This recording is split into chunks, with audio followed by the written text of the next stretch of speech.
Welcome, everyone, and thanks for joining us on today's webinar, Delivering Data Security with Hadoop and the Internet of Things, brought to you by the ITGRC Forum. The ITGRC Forum produces educational events for the governance, risk management, and compliance community, and we provide free market intelligence to all of our members. If you're not already a member, you can register at www.itgrcforum.com. I'm Kelly Vick, the host of today's program, and it's my pleasure to introduce today's speakers. Our first speaker is Robert D. Schneider.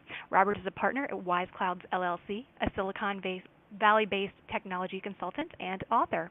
He's applied technical expertise to Global 500 corporations and government agencies around the world, and written 8 books and numerous articles on database technology, cloud computing, big data, business intelligence, and information security.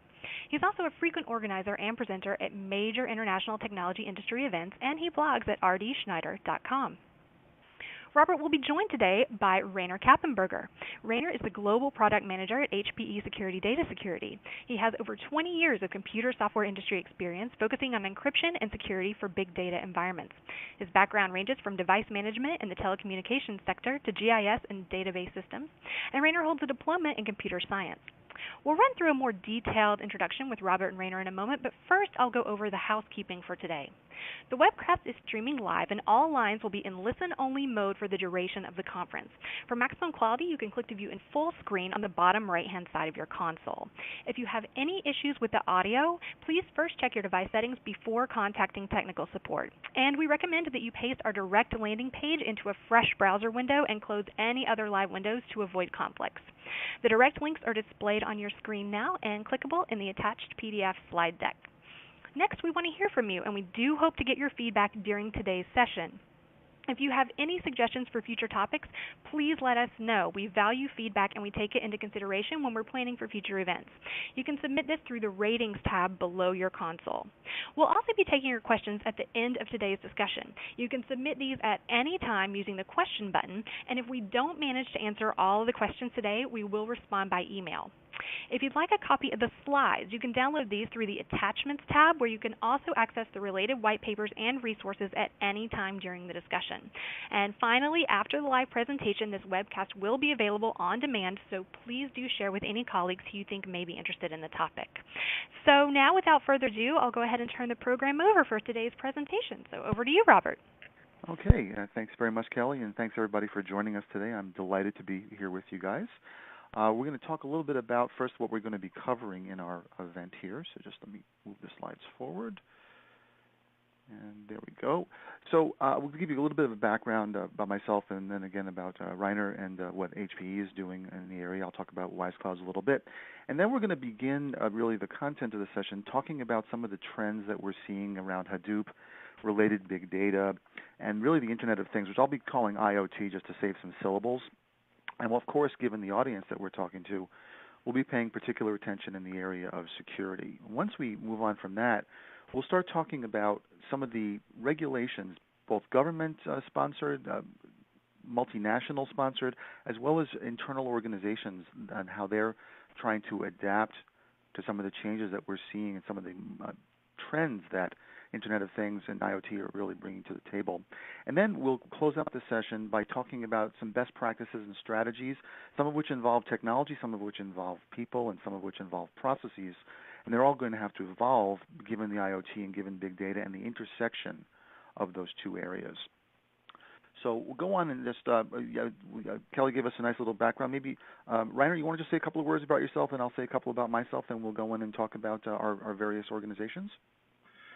Oh, absolutely, Robert, and thanks for joining us here today on this. And I'm actually been working for almost 30 years now in the big data environment as well. And people may ask, 30 years ago there was no big data, but effectively there was when you look at the telecommunications sector, when they collect data about call detailed records.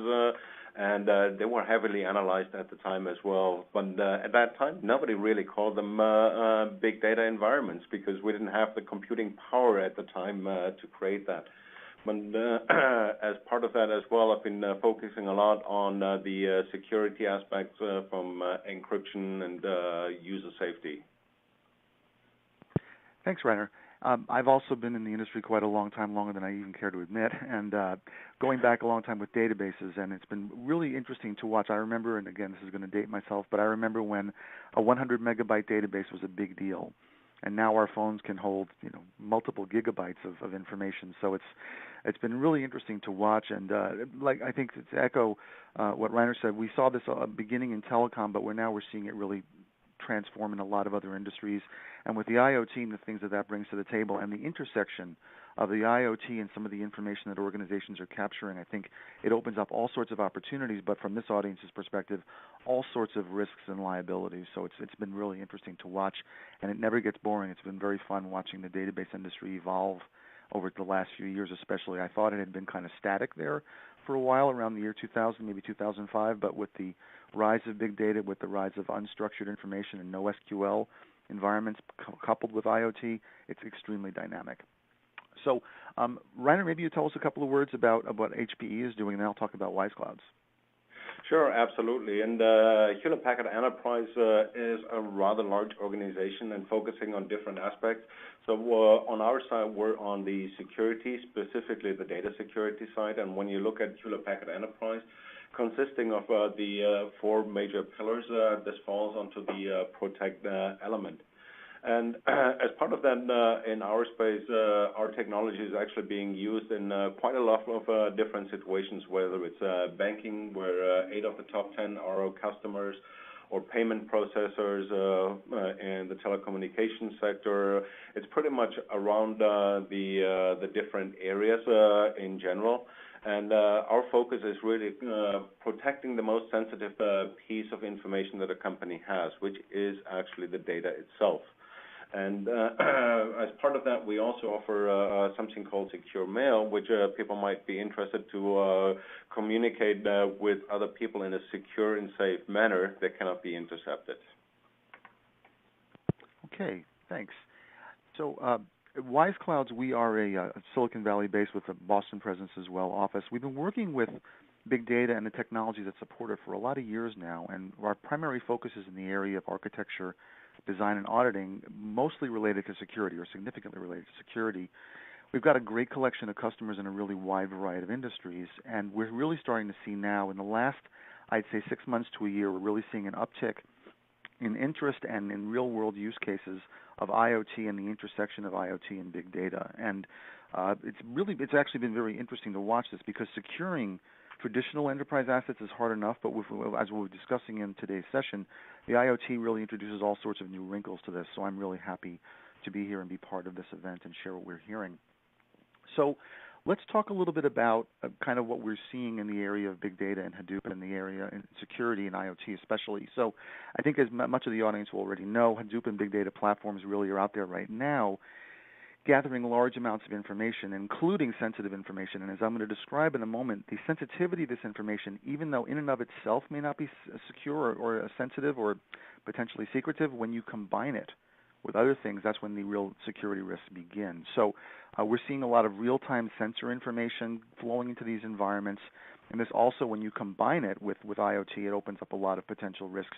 But not only what information that's coming in, but also the potential for mischief on actually changing the behavior of devices. And then, as I was describing a moment ago, when information arrives, it may not be deemed sensitive, but that information itself may become sensitive when you start combining it with other information in a big data environment. So, for example, imagine you've got point-of-sales transactions that are coming in from a network of retail stores or e-commerce or wherever it might be.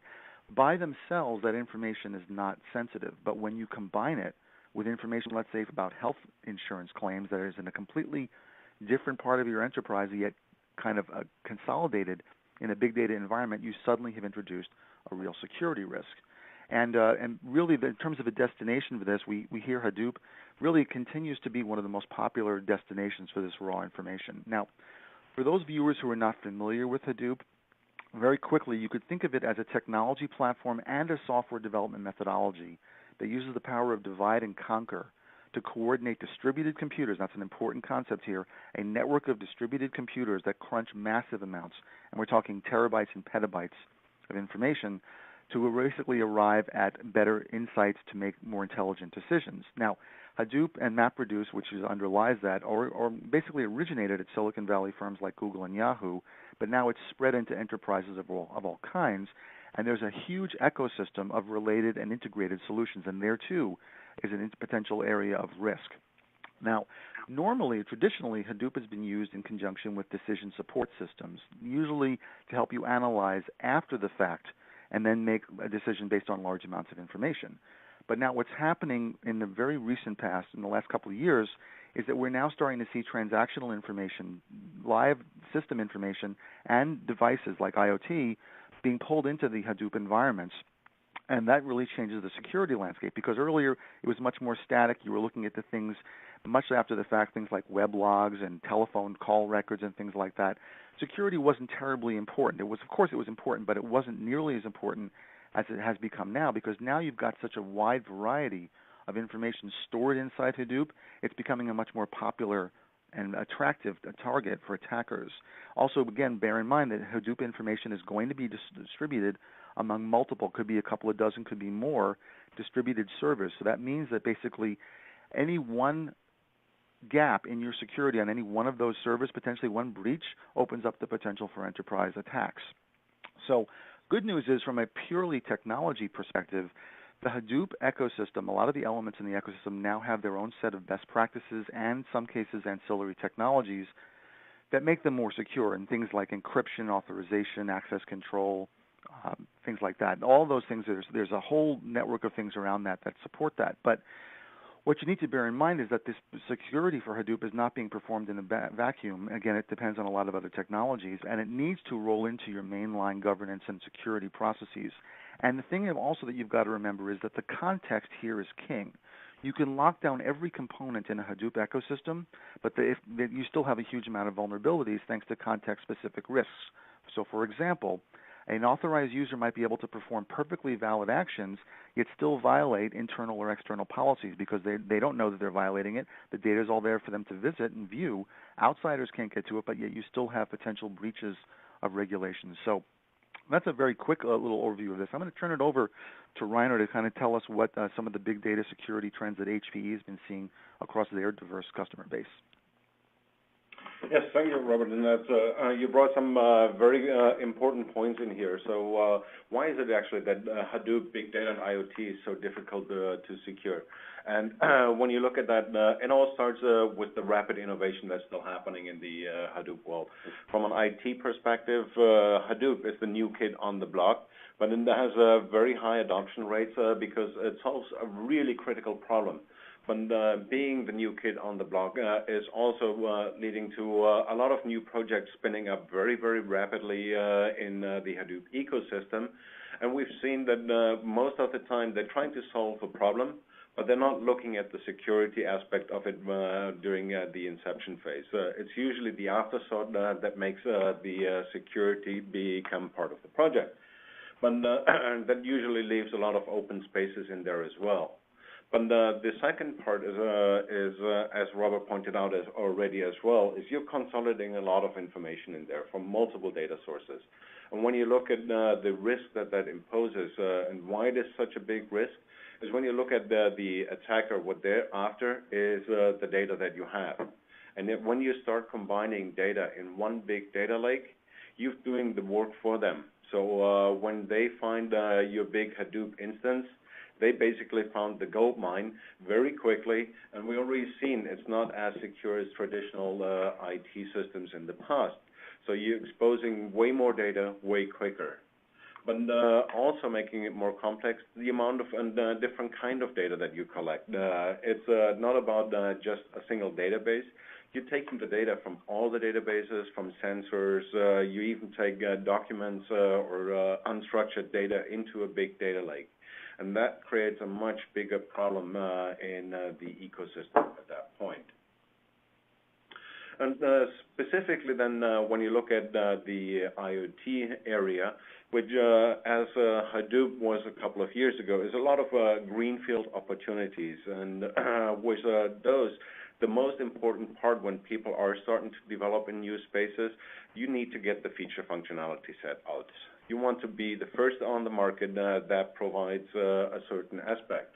whether it's a connected vehicle or home monitoring solutions.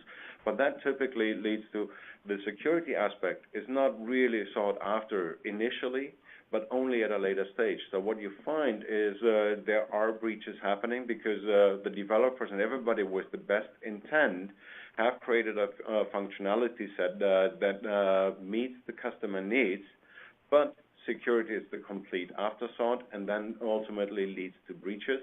And if a company is solely focusing on IoT as the big wave, as it is right now, and there's a lot of opportunities in there, but what would happen if you're a startup company in IoT and have a major data breach?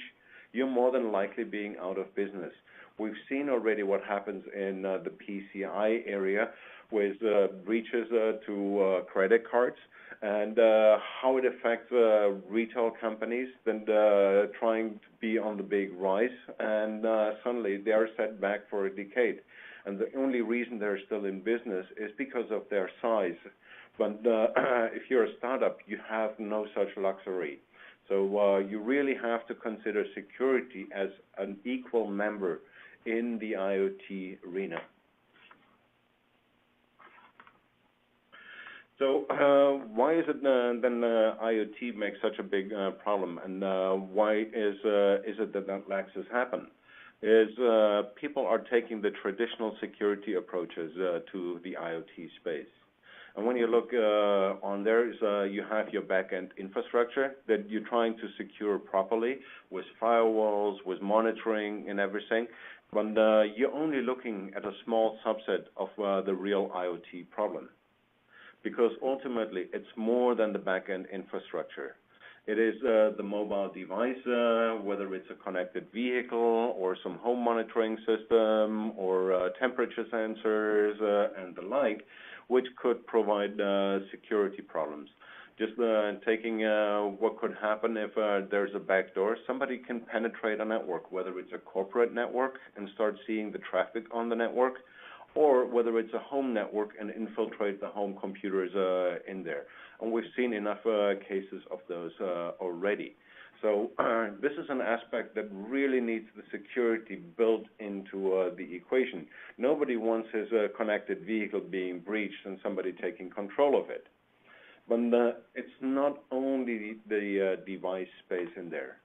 What you also have is the mobile environment, because people want to control their the HVAC from their mobile device, or in the winter start the heater in the car, and do that preferably from the mobile device because you always have it there. But what companies already know is with bring your own device initiatives that have been happening is securing mobile devices is not as easy as it originally looks. And we've seen breaches as well already in the IoT space, where somebody could just enter a different VIN number and then suddenly control a different vehicle. And the protocol was exposed in the clear. So he could have been doing that not only from a mobile device, but from anywhere. So people have to start looking at a much broader aspect on security than just the back-end infrastructure. Of course, somebody breaching that is critical, because that could be a major problem of exposing and leaking a lot of information. If you have heart rate monitors, you could identify situations with certain people, which is not what you really want. But it's also then if the mobile device or the sensor is breached, it's no longer just about the data itself. It could be a life and death situation for somebody that's being breached. So this raises the stakes of security way higher than it has been happening in the past anywhere. With that, Robert, do you have any experience in that side as well?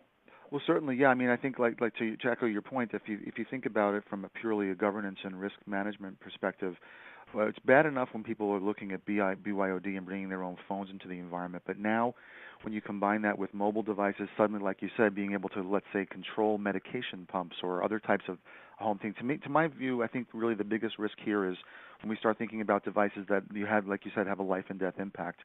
And it's amazing to me just to see how badly some of these are being implemented because, to your point, security is an afterthought in these types of environments. And like things like transmitting in the clear or giving API access to things that they should never do. It's very scary. So yeah, and I think what's happening now is governments and private entities as well, given all these opportunities and the threats that we're seeing, we're starting to see these regulatory bodies trying to standardize best practices that are going to help safeguard information and people, because to Reiner's point, goes now beyond data breaches to actual life and death circumstances for a lot of potential different scenarios. And these efforts were really underway for a long time, even before IoT entered the popular imagination. And we're still, at least in my opinion, way early on the IoT adoption curve. I think we have a long way to go, but these are the times to be thinking about that. So we're seeing these standards, these privacy regulations and other standards, things like internal policies, even for things like data destruction and other types of standards that organizations have. We see vertical industry standards, things like finance and healthcare and retail and a lot of other ones. We're seeing cross-industry standards like NIST encryption types of standards for information both at rest as well as in transit. And I think in general, privacy guidelines are becoming a lot more strategic and stringent globally, especially given the EU, which Reiner will be describing, the EU's General Data Protection Regulation.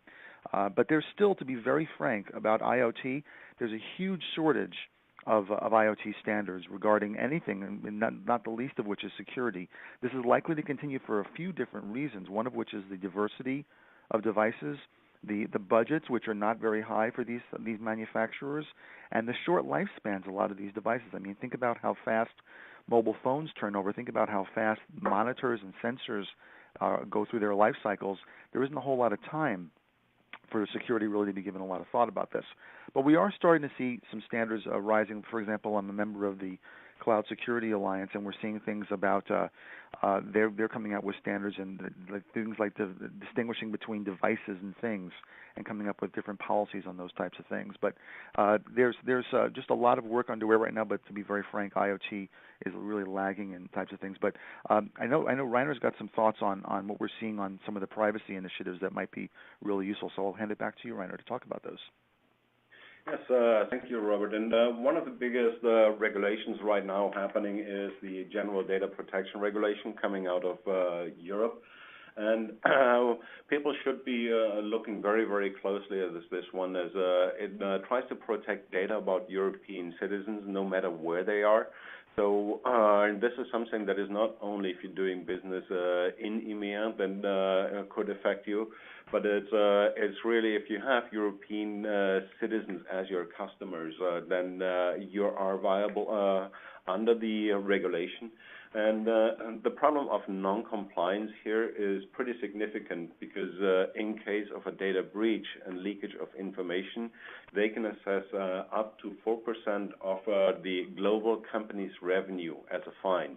And when you look at a lot of companies, established brick-and-mortar companies, 4% of total revenue is more than likely the whole the whole part that you actually take home from your organization. So at that point, you will find it could actually put you out of business very, very quickly.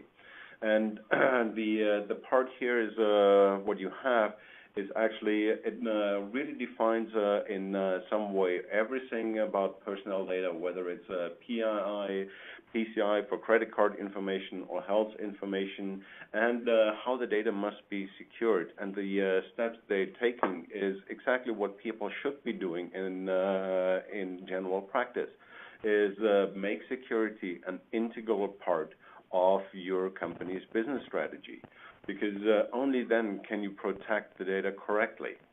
So from that part, it's very clear that the GDPR provides good steps. They talk very good about encryption as an integral part of your strategy to protect the data, and pseudonymization are combined with encryption are the correct safeguards for sensitive data. So they've listed all the criteria in there, and they also implement rules like for what is known as the right to be forgotten. So they enable their European citizens to ask to be deleted. But when you're actually trying to think, what would happen if my customer base would suddenly say, like, oh, I want to have my data records deleted. But what they also state, if it's correctly pseudonymized, then and cannot be re-identified at that point, you don't have to actually delete the data, which is extremely important when you look at big data environments. You collect data for the reason to analyze. So if you have to delete all the data inside your big data environment because people are not happy, then you don't have a big data environment anymore. You can't drive the analytics that you really need, and you also need that for the IoT aspects as well. And what they also ask for is actually to have a data privacy protection officer as part of the organization. If you have more than 250 people and you process more than 5,000 European citizens per year. So if you have a large customer base, even in the U.S., there are enough Europeans then might purchase the IoT devices, and you never know where the device actually gets deployed. It could be in EMEA, it could be in the U.S. But if you have 5,000 European customers, you're liable under the GDPR regulations in there. So it has a much broader reach. And it combines a lot of elements that were already known, specifically, for example, in the U.S. With HIPAA, then was more for the healthcare side, identifying data records that need to be protected. But in the U.S., it was only for healthcare data. GDPR took a good look at that and said, why not do this across the board as well? So this is something that you really need to consider when deploying IoT or big data in general. And I'm sure, Robert, you've seen some cases about the GDPR side as well already. Absolutely, and I think your point about not knowing where your device ends up going. So if let's say you're a large organization that brings in IoT types of devices, or you're a startup that is building a system based on IoT, you really have no way of knowing where it's being deployed. So in a way, you have to comply with the most stringent regulations just to make sure that you're covered. So I think that's absolutely essential in that kind of environment. All right. Well, I think what I'm going to do real quickly here is talk a little bit about some of the threats that we're seeing here, and then Reiner's going to talk about some standards and practices that you can use to secure this information. So, truthfully, it's kind of as a technology person, it's very scary to me when I read about the IoT and what some people want to basically have IoT devices doing. And again, we're still in the relatively early stages, but because the threats are getting scarier, because it used to be that data breaches really referred to things like getting credit card information out. And I'm sure many of us have, I know at least I have, had several times where credit cards have been compromised, but the credit card companies are pretty good about fixing those types of problems. And now it's moved on to cyber attack to steal identities. But then really the next frontier for the bad guys is to actually take control of these IoT devices and perform malicious acts, right? Unlocking doors or doing even worse things with medical devices. Now it's very scary because there's so many areas of vulnerability in these devices. I mean, you've got things like API, which I was just describing a moment ago, denial of services, people breaking in, threats from even insiders being able to get to this information. And remember, we're purely talking IoT. It gets even worse when you start thinking about what else is in the data lake. So given this array of threats, really your safety is only as good as the weakest link. And since the IoT spans such a large number of devices and industries, it's unlikely there's going to be a set of global practices, a global set of best practices that you can count on. So you're really kind of on your own. Because in IoT-specific unique things, just to go into this real briefly here, as Reiner described, security is really an afterthought in a lot of these environments, and for a lot of reasons. But also, there's no cross-industry standardization, as I described a moment ago. It's hard enough just to get all the players in a single industry to agree on standards, but it's orders of magnitude harder when you think about global guidelines. For example, what motivation does Toyota have to work with Whirlpool, right? You might have self-driving cars, you might have washing machines. What do those guys have in common? Very little. Or what are you going to have Fitbit interacting with Samsung, right? Totally different industries, very difficult to arrive at this. So what this means is that the IoT device vendors are always going to have to, or frequently going to have to confront security challenges on their own. And these really run from things like there's not enough space on the devices to run anti-malware software, so you kind of you've got to harden those devices. There's not a whole lot of onboard storage. The API introduces vulnerability. And the thing is, all these devices, a lot of them anyway, are going to have relatively short lifespans, and they're kind of hard to patch in the field anyway. So if you think about it, you kind of go to market. If you don't have your security baked in from the very beginning, you really have extreme vulnerabilities that are going to be very difficult to patch in the field. So what I'm going to do is I'm going to hand it back to Reiner to talk about what he's been seeing in some sample use cases about how people are kind of locking down these environments. So Reiner, I'll give it back to you. Thank you, Robert. And so what are some of the solutions that help you do more security in the IoT space? So for one, you have to look at the different layers that make up an application. And it all starts with the storage, whether it's on the back end, on disk storage, or on the device.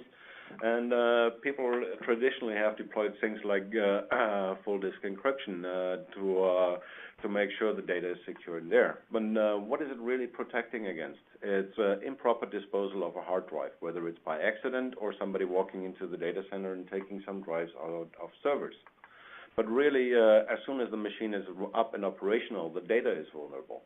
And even if you go higher in the stack and use, for example, SSL, TLS firewalls, you still have problems because you still have traffic interceptors, man-in-the-middle attacks, or SQL injection at that layer as well. So you're only protecting at a certain layer and downward, but not upward. What you really want to have is something that can actually protect your data throughout the whole application stack as well as throughout its life cycle. And this is where end-to-end data protection, such as HPE Secure Data, actually do come in. Now, how is this actually being done? We all know about encryption, and when I started out many years ago, the only kind of encryption that was known is the block cipher mode, which really is a good way of encrypting data, but it also renders the data completely useless for anything, because what you end up, if you take a name or an account number, a social security number, a date, you have ciphertext that's unreadable. But now there's a much better way, which is part of the NIST standard, SP 800-38G, which is called format preserving encryption, which is as strong as the block cipher modes of traditional encryption, but it actually does allow you to maintain the format. So a date is still a date. A social security number still looks like a social security number. You might leave some information in the clear, like on social security number or account number, so you can do better analytics on it. But the part that makes it really useful, you don't change the application, because does the application really need to know the real name? Does it need to know this is Reiner or Robert? It probably doesn't. The only time you need that is when you display information to the user, more than likely. So what you have here is a way that you can actually convert or encrypt any kind of data type, names, addresses, and so forth. And since it's encryption, it does preserve referential integrity. So all your analytical work is not impacted. If you take, for example, the serial number of a device, which, by the way, is considered PII data by both HIPAA as well as GDPR, then you've hidden the actual user, you've hidden the device, so they can no longer be correlated. And the only time you really want the live data is in an application that needs it, and that's the only time you should decrypt the data. Now, like our CTO always likes to say, encryption is good, decryption is bad. So the more you keep the data in its encrypted format and in its life cycle, the less exposure you have, because when there is a breach or somebody tries to plug in, let me take the VIN number, which is so hard to find, because all you do is walk by the vehicle, look through the windshield, it is there, so plug that VIN number in, and nothing happens. Why? Because the actual VIN number should have been encrypted. And if it's encrypted, I can no longer put in a random number to remote control somebody else. So I've secured a lot of possibilities for against data breaches at that point. But the big problem typically that many have seen already in the past as well is it's not the encryption. The encryption is relatively easy. The bigger problem in encryption is the actual key management. So what you really need at that point as well is something that has a stateless key management. Why is stateless key management so important? If you have millions of devices, you have millions of keys, and trying to find the correct key is going to provide a big problem. But what if you had identity-based encryption, which allows you to generate a key on demand based from an identity, which could be the serial number of the device already, and then is being used as the basis for the encryption key. Now, that basically means you don't have any key databases, no replication problems. Keys are always there when you need them, because you can always generate or regenerate a key whenever that is required. So that takes the whole traditional key management problem to a non-existent problem at the end of the day. I'm sure, Robert, you've seen some aspects of the key management problem in your past as well as the problems of people's perception about encryption. Absolutely, yeah. In fact, I think what's really exciting about format-preserving encryption, and we are seeing this really starting to get adopted in a big way, because again, you want to have the value of the analytics. If you just encrypt to garbage information or information that has no visibility and it doesn't look like what it's supposed to look like, you tempt the users to try to short-circuit your security process and come up with their own workarounds to get the data. I mean, you really do, and it's as we've been describing, it's actually can be kind of easy and tempting for them to do this. So it's really, if you provide them, if you encrypt in a way that preserves the format and allows intelligent analytics to be done, I think that really makes it much less likely that the users are going to want to try to bypass the security mechanisms that you put up. And let's face it, most breaches, most really damaging breaches, or many anyway, come from internal users, and maybe they're not even trying to do anything bad, they're just trying to do their jobs. I think also your example of the VIN is a great idea, where it's a great example where you're encrypting the VIN and thereby making it impossible for somebody to try to take control of a car because they can't guess at an encrypted VIN. So I think this, and it's all part of the strategy of trying to recognize that you're going to be attacked, right? And you're going to have information that's going to be breached. So why not prepare for that in advance rather than taking the hopelessly optimistic view that you're never going to get breached and your security is going to be perfect.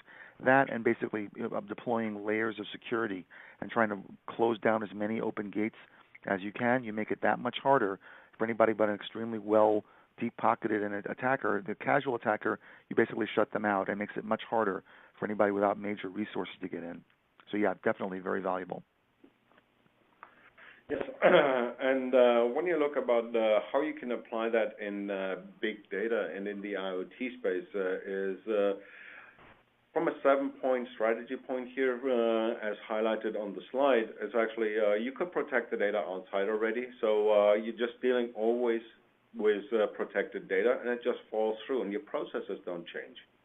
The second option is more about in a landing zone, where you use elements like scoop during ingestion, or when you do things like NiFi that allows you to create workflows based on incoming data streams from sensors.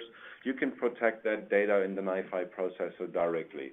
Or in number 3, you can actually go and ingest the data into a safe landing zone that you use, for example, elements like transparent data encryption, which is available in Hadoop, to limit the access to the data, and then you de-identify by encryption and tokenization the data as it is moved for analytics. The good part about this is number 4, you do the analytics on encrypted data, because you could expose certain elements, like on a VIN number. There's things like the model year, there's which plant it was built, which country it comes from. You can expose some of those elements. If you're trying to find what problems that we have with a 99 vehicle coming out of Ontario, you could actually still do that without ever decrypting the information. And this basically means there's no performance impact in using encryption in that space. So that creates a high-performance system. But ultimately, like with most big data environments, at the end of the day, you want to provide action out of it. So when you need to adjust the temperature or you want to notify your best customers, send them a thank you note, you can still re-identify the information at the end of the job, which means there's only the 10 records or the one record that need to be re-identified, not your petabytes of information. Like when you do traditional encryption on a disk layer. And I've seen people actually complaining about extreme performance impacts ranging all the way above 50% of performance by using disk-level encryption. But format-preserving encryption, because you do everything on the encrypted side, does not provide that limitation. And naturally, when you look at the last step here on the egress zone number 6, it really allows you to move data downstream again, whether it from an anonymized state, so that other people can have access to the data, do additional analytical work without exposing your customer base.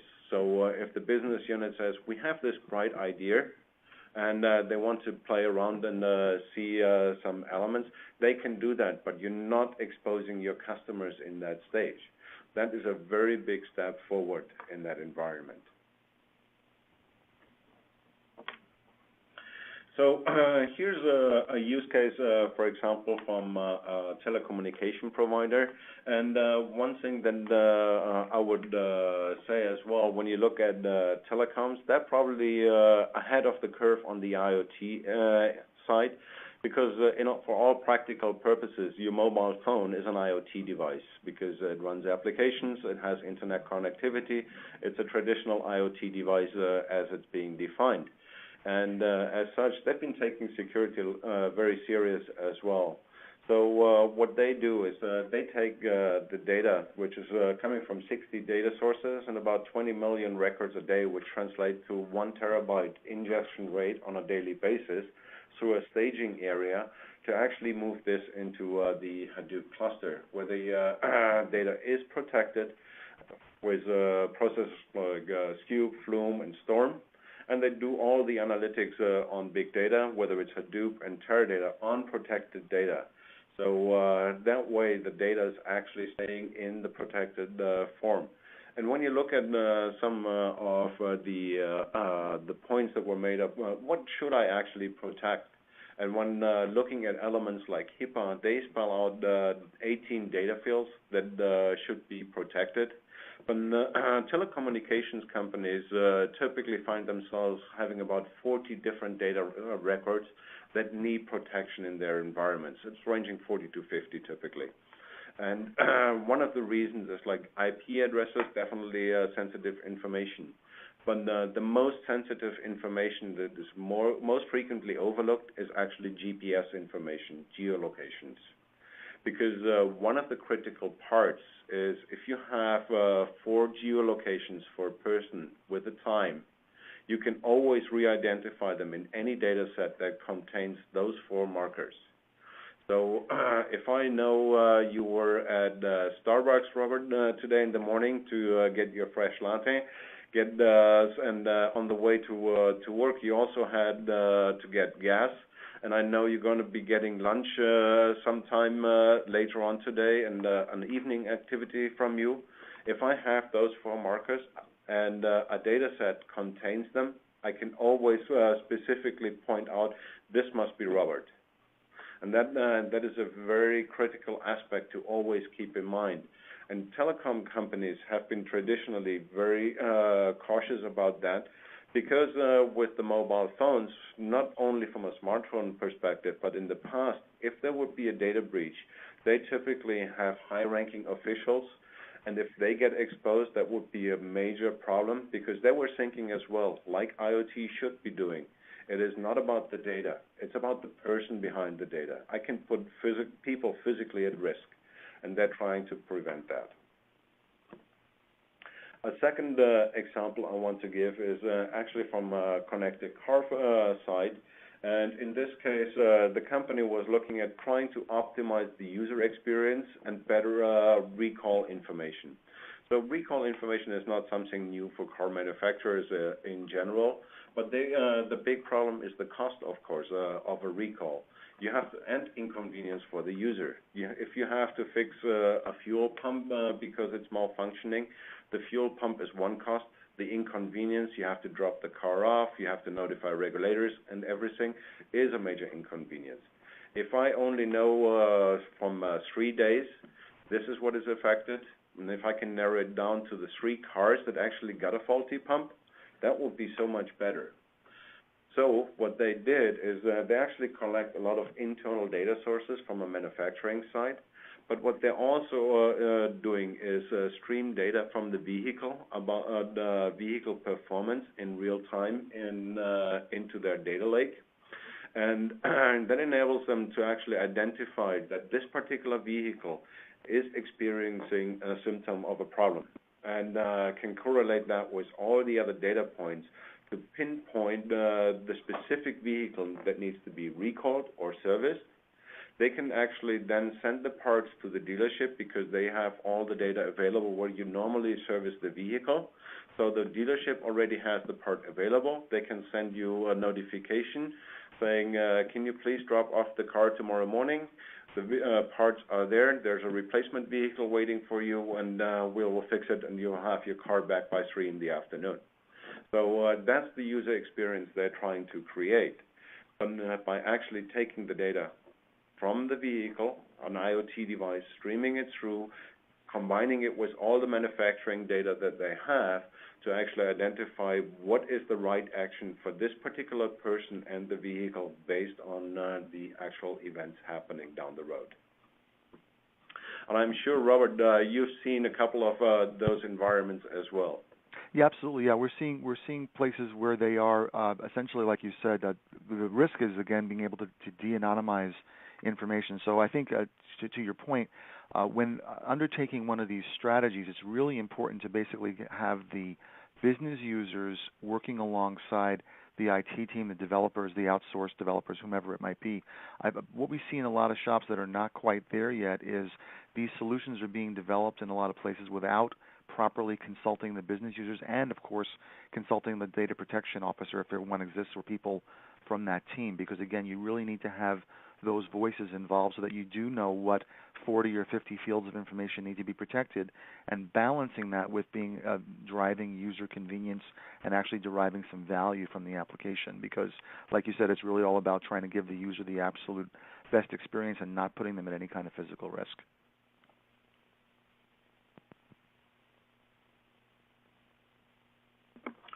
Okay, so what's the best steps to actually create a more trusted big data and IoT environment?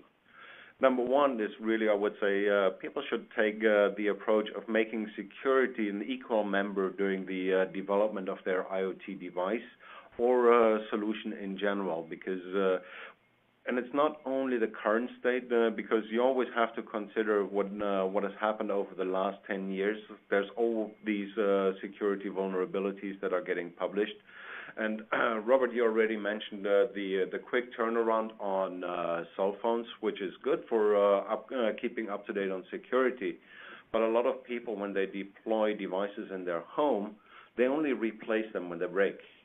When I need a new router, it's not because there's a new router on the market that is faster, better. Well, mine works. Why buy the new one? Only when it breaks, I'll upgrade it. And that's another problem in the IoT space, because over the years, it will accumulate a lot of security vulnerabilities. So even so, when the device came out, it was secure.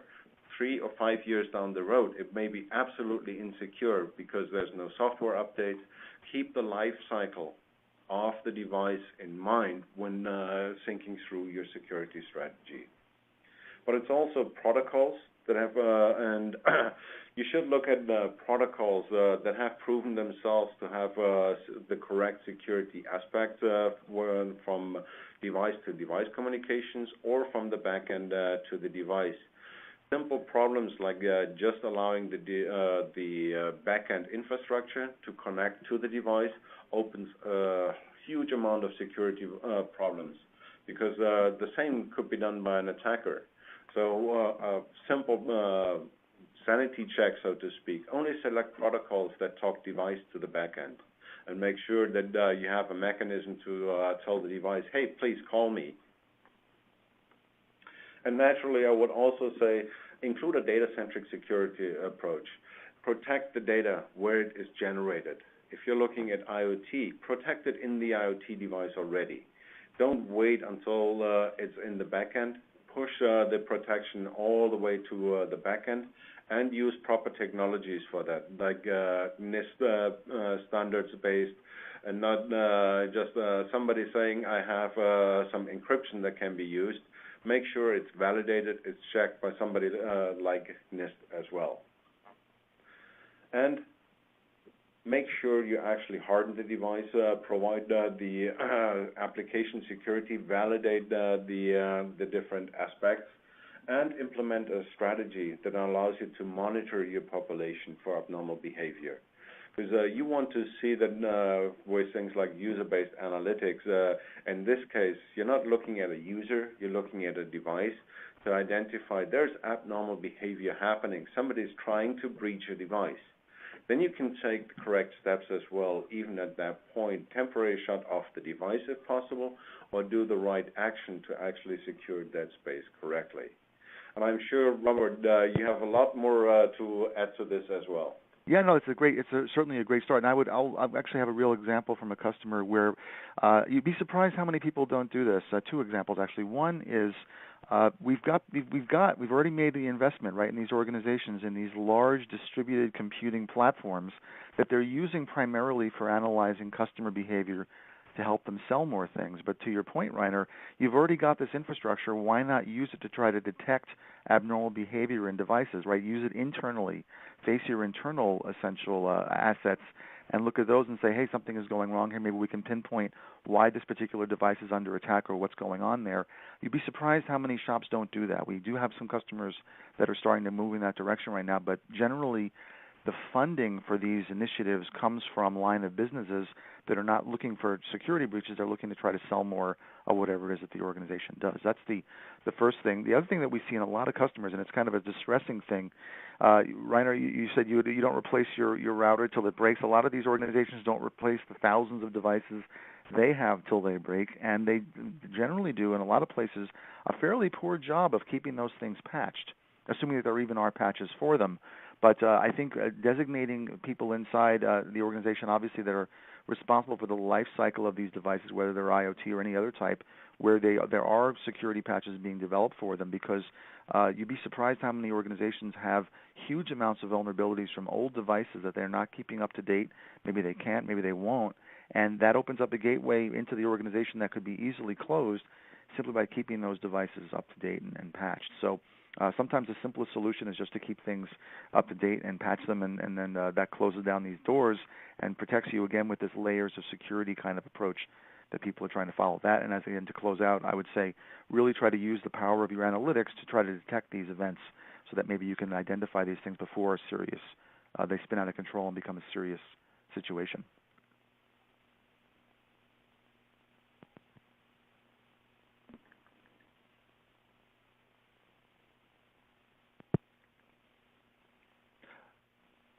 So let's see. So I think we have some questions. Is that right? Let's see. We have a few questions, I think. Is that correct? Yeah, actually. If you guys want to go ahead and take our last few minutes to answer a few of these questions that have come in, why don't we go ahead and do that now? Does that work? Yeah. Yes, absolutely. All right, great. Reiner, I'll put the first one to you. It's more of a product-based question. Why are the security features you have with Hadoop and other big data platforms insufficient? So they are absolutely insufficient from multiple aspects, because just like IoT, they've never really been thinking about securities. And when you look at the first 10 years of Hadoop, so to speak, there were 2 security vulnerabilities found. I would love to see that enterprise application with 10 years running 2 security vulnerabilities. I haven't found it yet, but Hadoop seemed to think they are the one. So at that point, with rapidly changing ecosystems, updates every 3 months, it just opens the hole for vulnerabilities throughout. And you can't rely on that ecosystem to fix itself quickly. So you need a different security strategy that actually tries to protect the data underneath instead of just the platform. Okay, great. Thanks, Rainer. Robert, we'll bounce to you for the next one. How will IoT security differ from mobile security? Sure. With mobile devices, I typically think of those as primarily being read-only, if you will, right? The device is out there and it's generating huge amounts of information. But aside from somebody maybe taking control of your phone to turn on the microphone or something like that, which is kind of scary, right? The mobile devices generally can't hurt the user per se. But when you start to have things like insulin pumps and self-driving vehicles and thermostats and industrial control systems, suddenly now you have a much more wider security profile risk, essentially. So I think the people who were designing the security, to Reiner's point earlier, security needs to be an absolutely first-class citizen when the design of these devices is underway. And if you are an organization that is acquiring these devices, you need to basically have that really good, warm, fuzzy sense that the organization that's selling you the device is really given security and initial. It's part of the initial design of the product because, again, of the potential for deliberate or inadvertent malice on these devices is just so much scarier than just simple mobile devices that are just going to inconvenience the user if you take control of it or damage it. Great. Thank you, Robert. Rainer, how much overhead does format preserving encryption cause, and does that degrade performance? That's a very good question, and one that we see quite a lot of times, typically because everybody's seen the problem with encryption from the traditional sense, whether they have a laptop at work and then has full disk encryption, and when it gets installed, everybody complains, oh, it's so much slower. But the beauty about format preserving encryption is really you encrypt once and hopefully you decrypt never. And at that point, since you can do your analytics on encrypted data, it doesn't provide the overhead. You only encrypt it one time, run all your queries unencrypted, so it doesn't impact performance. Only the few result sets that you have on your petabytes of data gets decrypted, which is not a big performance penalty. And since this is NIST standards-based, and it's also a form of AES, it can use the accelerators in modern chips. So like on a laptop, the Intel chips have accelerators, and they're now showing up in other devices as well, particularly because IoT needs this as well. So the performance penalty is absolutely minimal. Okay, great. Thank you. I think we have time for one last question here. So, Robert, I'll put it to you first, and then, Rainer, maybe you'll want to jump in and give your thoughts as well. And that is, how can businesses go about drawing up guidelines to protect consumer privacy in the IoT age? Thanks, Kelly. I would say it really comes down to a cross-functional team, that you have to have people from legal and business operations and privacy alongside the actual line of business people and the IT folks. And you're going to have to walk that fine line between blocking everything up with regulations and getting nothing done and delivering a good experience to your users and customers. So you really need to, but if you have a team that is not cross-functional, then what could happen is if you do it without the IT people, the people from legal and privacy organizations might create requirements that are impossible to fulfill and therefore never get done. If you do it without the legal people involved, IT may come up with ideas that are completely impractical and put you at great risk of exposure. So it's better to have those arguments and discussions in the very beginning in the design phase than to wait till you actually have something ready to roll out and turns out it's not going to be practical to deploy. So, Rainer, what do you think? Does that sound reasonable? Yeah, absolutely, and I agree with what you said on there, because that's a typical side that we've seen as well. Business people trying to think of ways that they can use the data, wanting to collect the data, then they usually get shut down by the security people, and you can't do that with the data. And that feels like a no-win for both sides. So what we've seen is by implementing the data-centric security approach, encrypting the data, format preserving, you can actually meet both requirements because you're not exposing the live data, but the business can do with the data what they were thinking, because for them it's understanding trends, it's understanding particular actions. And my typical part as well in a fraud department, do you want the fraud analyst to really know who he's looking at? It could be a family member. It could be somebody that offered him $10 million to not report him. And if he's working on encrypted data, he doesn't know who he's looking at. So he can pass it on to the fraud department, which then is the ones that actually take the data, report it to the government when needed, or whatever regulationary part. So take the people that don't really need to understand the live data out of the equation, and you can have more of them. Because we had a similar experience with another environment with HIPAA data, where they were trying to detect fraud, and they wanted to have the developers giving them access to live HIPAA data on a production system to actually find new ways people commit fraud. Under normal ways, under HIPAA, that would have been absolutely impossible because the fines are outrageous and the regulation is really, really tough.